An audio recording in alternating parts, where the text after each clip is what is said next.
Hi all, welcome to our channel turning PSC.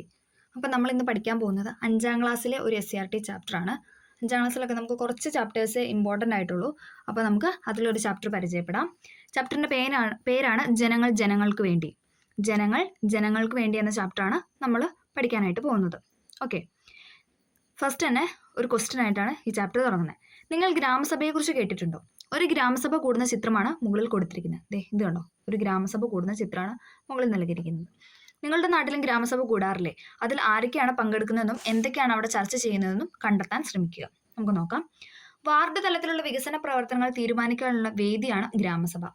Ward തലത്തിലുള്ള വികസന പ്രവർത്തനങ്ങൾ തീരുമാനിക്കാനുള്ള വേദിയാണ് എന്തെന്ന് പറയുന്നത്? ഗ്രാമസഭ എന്ന് പറയുന്നത്. നഗരങ്ങളിൽ ഇതിനെ വാർഡ് സഭ എന്ന് പറയുന്നു. ഗ്രാമങ്ങളിൽ ഇതിനെ ഗ്രാമസഭ എന്നും നഗരങ്ങളിൽ എന്താ പറയുന്നത്? വാർഡ് സഭ എന്നും പറയുന്നു. വാർഡിലെ എല്ലാ വോട്ടർമാർക്കും ഗ്രാമസഭയിൽ അല്ലെങ്കിൽ വാർഡ് സഭയിൽ പങ്കെടുക്കാം. ചർച്ചകളിൽ പങ്കെടുത്ത് അഭിപ്രായം പറയാൻ അവർക്കെല്ലാം അവസരമുണ്ട്. വാർഡിൽ നടപ്പാക്കേണ്ട വികസന പ്രവർത്തനങ്ങൾ സംബന്ധിച്ച് ജനങ്ങൾ ഗ്രാമസഭയിൽ കൂട്ടായി ചർച്ച ചെയ്ത് തീരുമാനങ്ങൾ എടുക്കുന്നു. ഇത്തരം പ്രവർത്തനങ്ങൾക്ക് നേതൃത്വം കൊടുക്കുന്നത് ആ വാർഡിൽ നിന്നും ജനങ്ങൾ തിരഞ്ഞെടുത്ത ജനപ്രതിനിധിയാണ്. ഈ ജനപ്രതിനിധി ഗ്രാമങ്ങളിൽ വാർഡ് മെമ്പർ എന്നും നഗരങ്ങളിൽ കൗൺസിലർ എന്നാണ് അറിയപ്പെടുന്നത്. അതായത് നമ്മൾ ആ തിരഞ്ഞെടുത്ത ജനപ്രതിനിധിയാണ് ഇതിൻ്റെ വാർഡ് തലത്തിൽ തെരഞ്ഞെടുപ്പ് നടത്തുന്നത് പറഞ്ഞു. ഈ ജനപ്രതിനിധി എന്താണ്? ഗ്രാമങ്ങളിൽ വാർഡ് മെമ്പർ എന്നാണ് അറിയപ്പെടുന്നത്. അതോടൊപ്പം നഗരങ്ങളിലാണെങ്കിൽ കൗൺസിലർ എന്ന് അറിയപ്പെടുന്നു. ഇത്തരത്തിൽ പ്രതിനിധികളെ തിരഞ്ഞെടുക്കുന്ന രീതി മറ്റെവിടെയെല്ലാം നിങ്ങൾക്ക് കാണാം. നമുക്ക് കുറച്ച് കാര്യങ്ങളാണ് ഇവിടെ തന്നിരിക്കുന്നത്. നമുക്ക് നോക്കാം. ക്ലാസ് അല്ലെങ്കിൽ ക്ലാസ്സിലെ ലീഡർ അല്ലെങ്കിൽ സ്കൂൾ ലീഡർ അല്ലേ, നമ്മൾ പണ്ട് ചെയ്തിട്ടുണ്ട് അല്ലേ. സഹകരണ സംഘം, ക്ലബ്ബ്, വായനശാല, ബ്ലോക്ക് പഞ്ചായത്ത്, ജില്ലാ പഞ്ചായത്ത്, സംസ്ഥാന നിയമസഭ, പാർലമെന്റ്, ഇവിടെയൊക്കെ എന്താണ്? പ്രതിനിധികളെ തിരഞ്ഞെടുക്കുക ഇത്തരത്തിലാണ്. ഓക്കെ, ഗ്രാമസഭയിൽ ജനങ്ങൾക്ക് നേരിട്ട് പങ്കാളികളാകാനും തീരുമാനങ്ങൾ എടുക്കുവാനും കഴിയുന്നു.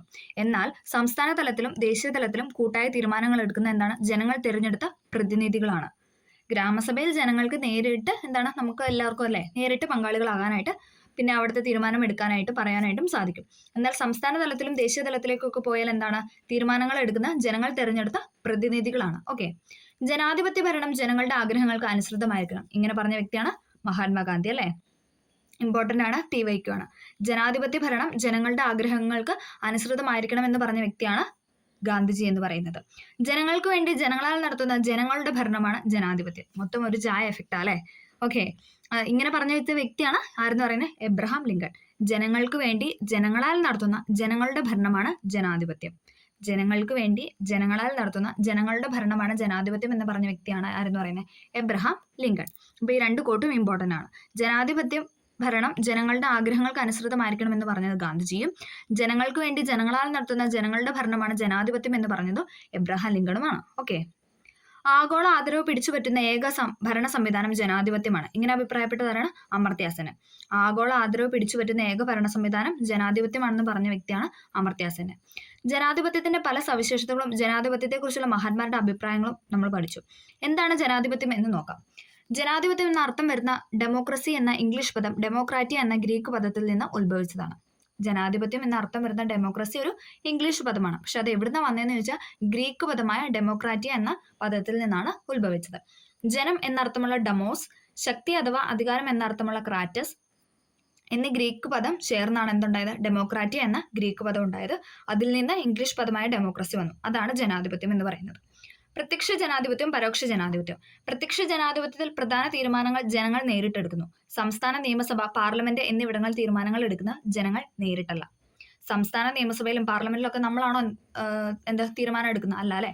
അതാണ് അവിടെ പറഞ്ഞിരിക്കുന്നത്. അവർ തെരഞ്ഞെടുത്ത പ്രതിനിധികളാണ് അവിടെ ജനങ്ങൾക്ക് വേണ്ടി തീരുമാനങ്ങൾ എടുക്കുക. നമ്മൾ തെരഞ്ഞെടുത്തുവിട്ട പ്രതിനിധികളാണ് പാർലമെന്റിലും സംസ്ഥാന നിയമസഭയിലും ഒക്കെ തീരുമാനങ്ങൾ എടുക്കുന്നത്. ഇത്തരം പ്രാതിനിധ്യ ജനാധിപത്യത്തെ പരോക്ഷ ജനാധിപത്യം എന്ന് പറയുന്നു. ഓക്കെ, ജനാധിപത്യവും തിരഞ്ഞെടുപ്പും. പ്രാദേശിക തലം മുതൽ പാർലമെന്റ് വരെ തങ്ങളെ ഭരിക്കേണ്ട പ്രതിനിധികളെ തിരഞ്ഞെടുക്കുന്ന ജനങ്ങളാണ്.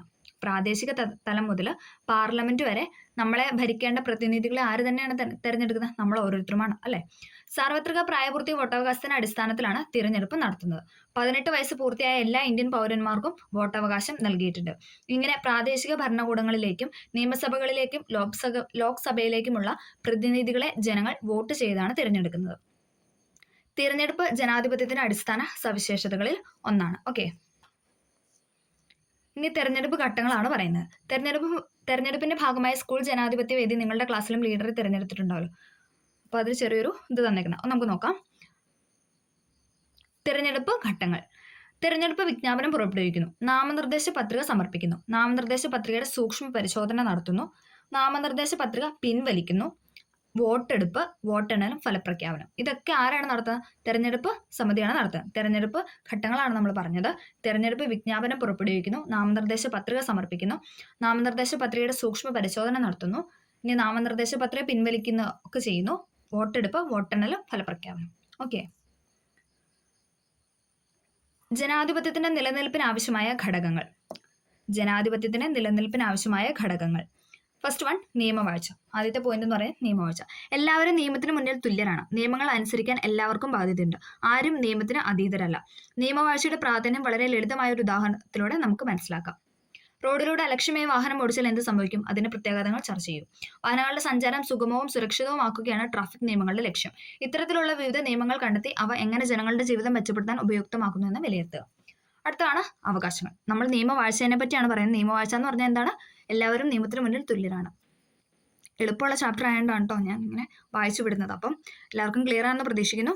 ആവശ്യമുള്ള പോയിന്റ് എല്ലാം ഞാൻ റിപ്പീറ്റ് ചെയ്ത് പറയാൻ ശ്രമിക്കുന്നുണ്ട്. ഓക്കെ. എല്ലാവരും നിയമത്തിന് മുന്നിൽ തുല്യരാണ്, നിയമങ്ങൾ അനുസരിക്കാൻ എല്ലാവർക്കും ബാധ്യതയുണ്ട് എന്നിങ്ങനെ പറയുന്നത് എവിടെയാണ്? നിയമവാഴ്ചയിലാണ്. അടുത്താണ് അവകാശങ്ങൾ. വ്യക്തിയുടെയും രാജ്യത്തിന്റെയും പുരോഗതിക്ക് വേണ്ടി രാജ്യം അനുവദിച്ചു കൊടുത്തിട്ടുള്ള സാഹചര്യമാണ് അവകാശം. വ്യക്തിയുടെയും രാജ്യത്തിന്റെയും പുരോഗതിക്ക് വേണ്ടി രാജ്യം അനുവദിച്ചു കൊടുത്തിട്ടുള്ള സാഹചര്യങ്ങളാണ് നമ്മൾ എന്തെന്ന് പറയുന്നത്? അവകാശം എന്ന് പറയുന്നത്. ഇതൊന്നും നമുക്ക് വേണ്ട. ഓക്കെ. അടുത്താണ് സാമൂഹിക സാമ്പത്തിക നീതി. എല്ലാ ജനങ്ങൾക്കും പങ്കാളിത്തം നൽകുന്ന ഭരണ സംവിധാനമാണ് ജനാധിപത്യം. എല്ലാ ജനങ്ങൾക്കും പങ്കാളിത്തം നൽകുന്ന ഭരണ സംവിധാനമാണ് എന്തെന്ന് പറയുന്നത്? ജനാധിപത്യം എന്ന് പറയുന്നത്. പങ്കാളികൾ എല്ലാവരും തുല്യരാകുമ്പോഴാണ് ജനാധിപത്യം അർത്ഥവത്താകുന്നത്. സാമൂഹികവും സാമ്പത്തികവുമായ അസമത്വം കുറച്ച് എല്ലാവർക്കും തുല്യ പരിഗണന നൽകുക എന്നതാണ് സാമൂഹിക സാമ്പത്തിക നീതി എന്ന ആശയത്തിലൂടെ ഉദ്ദേശിക്കുന്നത്. അതായത് എല്ലാവർക്കും തുല്യ പരിഗണന നൽകുക എന്നതാണ് എന്തെന്ന് ഉദ്ദേശിക്കുന്നത്? സാമൂഹിക സാമ്പത്തിക നീതി കൊണ്ട് ഉദ്ദേശിക്കുന്നത്. ഓക്കെ. സാമൂഹ്യ സാമ്പത്തിക നീതിക്ക് വിരുദ്ധമായ ചില ആശയങ്ങൾ താഴെ കൊടുത്തിരിക്കുന്നു. അടിമത്വം, സ്ത്രീ വിവേചനം, തൊഴിലില്ലായ്മ, ദാരിദ്ര്യം. ഇതൊക്കെ എന്താണ്? നമ്മുടെ സാമൂഹ്യ സാമ്പത്തിക നീതിക്ക് എതിരായിട്ടുള്ള കാര്യങ്ങളാണ്. അടുത്താണ് മാധ്യമങ്ങൾ. നൽകിയിരിക്കുന്ന ചിത്രം ശ്രദ്ധിച്ചല്ലോ. ഇവിടെ ഒരു ഫിഗർ നൽകിയിട്ടുണ്ട്. ഓക്കെ. ഇതിൽ നിന്ന് മാധ്യമങ്ങൾ എന്നതുകൊണ്ട് ഉദ്ദേശിക്കുന്നത് എന്താണെന്ന് കണ്ടെത്തും. നിങ്ങൾക്കറിയാവുന്ന വിവിധ പത്രങ്ങളും TV ചാനലുകളും പട്ടികപ്പെടുത്തും. സമൂഹത്തിലെ സംഭവങ്ങൾ ജനങ്ങളിൽ എത്തിക്കാൻ സഹായിക്കുന്ന ഒരു പ്രധാന ഉപാധിയാണ് എന്തെന്ന് പറയുന്നത്? മാധ്യമം, അല്ലെ? Social media. അത് മീഡിയ എന്ന് പറയുന്നത് എന്താണ്? സമൂഹത്തിലെ സംഭവങ്ങൾ ജനങ്ങളിൽ എത്തിക്കാൻ സഹായിക്കുന്ന ഒരു പ്രധാന ഉപാധിയാണ്, അല്ലെ? നമ്മൾ ഓരോ കാര്യങ്ങളൊക്കെ അറിയുന്ന ഇപ്പം എന്താ? മീഡിയ വഴിയാണ്, അല്ലെ? സ്വതന്ത്രവും നിഷ്പക്ഷവുമായ മാധ്യമങ്ങൾ ജനാധിപത്യത്തിന് അടിത്തറയാണ്. ജനങ്ങളുടെ താല്പര്യങ്ങൾ പരസ്പരം അറിയുന്നതിനും പൊതുവായ ആവശ്യങ്ങൾ ഗവൺമെന്റിന്റെ ശ്രദ്ധയിൽപ്പെടുത്തുന്നതിനും മാധ്യമങ്ങൾ പ്രധാന പങ്ക് വഹിക്കുന്നുണ്ട്. ഗവൺമെന്റിന്റെ തീരുമാനങ്ങൾ ജനങ്ങളിൽ എത്തിക്കുന്നതും മാധ്യമങ്ങൾ വഴിയാണ്. ഗവൺമെന്റിന്റെ തീരുമാനങ്ങൾ ജനങ്ങളിലേക്ക് എത്തിക്കുന്നത് എന്താണ്? മാധ്യമങ്ങൾ വഴിയാണ്. പത്രങ്ങളിൽ നിന്നും ഇത്തരത്തിലുള്ള വാർത്തകൾ കണ്ടെത്തി ക്ലാസ്സിൽ അവതരിപ്പിക്കുമല്ലോ. ഓക്കെ. അപ്പൊ നമ്മൾ മാധ്യമത്തിനെ കുറിച്ചാണ് പറഞ്ഞത്. അടുത്താണ് പ്രതിപക്ഷം. ജനാധിപത്യത്തിൽ തെരഞ്ഞെടുപ്പിന്റെ പ്രാധാന്യം നമ്മൾ പഠിച്ചല്ലോ. തെരഞ്ഞെടുപ്പിലൂടെ ഭരണപക്ഷവും ഒപ്പം പ്രതിപക്ഷവും ഉണ്ടാവുന്നു. ഭരണപക്ഷം മാത്രമല്ല, ഓപ്പോസിറ്റ് പ്രതിപക്ഷവും ഉണ്ടാവുന്നു. ഗവൺമെന്റിന്റെ പ്രവർത്തനത്തിലെ പാളിച്ചകൾ തുറന്നു കാട്ടി നല്ല രീതിയിൽ പ്രവർത്തിക്കാൻ ഗവൺമെന്റിനെ പ്രേരിപ്പിക്കുന്ന പ്രതിപക്ഷത്തിന്റെ ധർമ്മമാണ്. ഇത് PYQ ആണേ. ഒരു ക്വസ്റ്റ്യൻ പേപ്പറിൽ ചോദിച്ചിട്ടുണ്ട്. ഇതുപോലെ തന്നെ ഇത് ചോദിച്ചിട്ടുണ്ട്. ഗവൺമെന്റിന്റെ പ്രവർത്തനങ്ങൾ എന്തെങ്കിലും പാളിച്ചകളൊക്കെ ഉണ്ടായി, എന്തെങ്കിലും തെറ്റൊക്കെ വന്നു കഴിഞ്ഞാൽ ആരാണ് ആദ്യം ചൂണ്ടിക്കാണിക്കുന്നത്? നമുക്കറിയാലേ. അതിന്റെ ഓപ്പോസിറ്റ് പ്രതിപക്ഷമാണ് ഫസ്റ്റ് അത് അറിയുന്നതും അവരായിരിക്കും അത് ചൂണ്ടിക്കാണിക്കുന്നത്, അല്ലെ? പ്രതിപക്ഷത്തിന്റെ പ്രവർത്തനങ്ങളെ കുറിച്ചുള്ള പത്രവാർത്തകൾ ശേഖരിക്കുമല്ലോ. ഓക്കെ, അതത്രേ ഉള്ളൂ. അടുത്തത് ജനാധിപത്യം ഒരു ജീവിത രീതി. ജനാധിപത്യം ഒരു ജീവിത രീതി. ഒരു ജീവിത രീതി എന്ന നിലയിൽ ജനാധിപത്യം മാനുഷിക മൂല്യങ്ങൾക്കും വ്യക്തി സ്വാതന്ത്ര്യത്തിനും അംഗീകാരം നൽകുന്നു. മറ്റുള്ളവരുടെ അഭിപ്രായങ്ങളെ മാനിക്കുക എന്നത് ജനാധിപത്യ ജീവിത രീതിയുടെ ഭാഗമാണ്. അഭിപ്രായങ്ങളോട് യോജിക്കാനോ വിയോജിക്കാനോ വ്യക്തിക്ക് അവകാശമുണ്ട്, അല്ലെ? നമുക്ക് ഏതെങ്കിലും ഒരു അഭിപ്രായത്തോട് യോജിക്കാനും വിയോജിക്കാനും ഒക്കെ എന്തെന്ന് പറയാൻ നമ്മുടെ അവകാശമാണ്, അല്ലെ?